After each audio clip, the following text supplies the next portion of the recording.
महिला आरक्षण विधेयक गुरुवार को राज्यसभा में भी पास हो गया।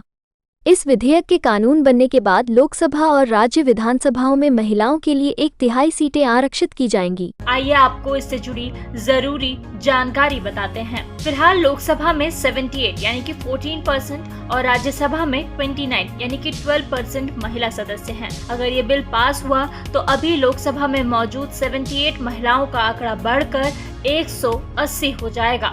मतलब अगले लोकसभा चुनाव के बाद सदन में हर तीसरी सदस्य महिला होगी।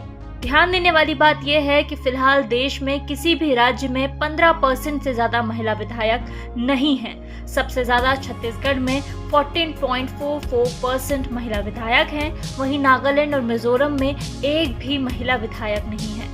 ये मुद्दा पहली बार 1974 में महिलाओं की स्थिति का आकलन करने वाली समिति ने उठाया था। करीब 3 दशक से संसद में महिलाओं के आरक्षण का प्रस्ताव लंबित है।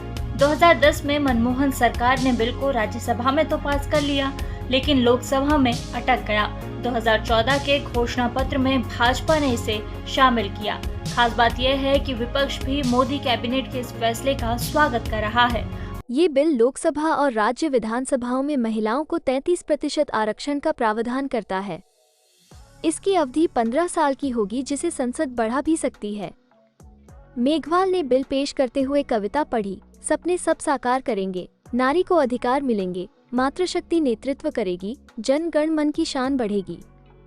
संसद के विशेष सत्र में महिला आरक्षण बिल पर मुहर लगने के साथ ही इतिहास रच गया।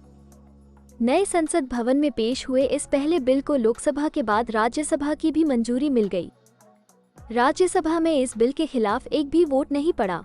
अगर जानकारी पसंद आई हो तो वीडियो को लाइक करें, चैनल को सब्सक्राइब करें।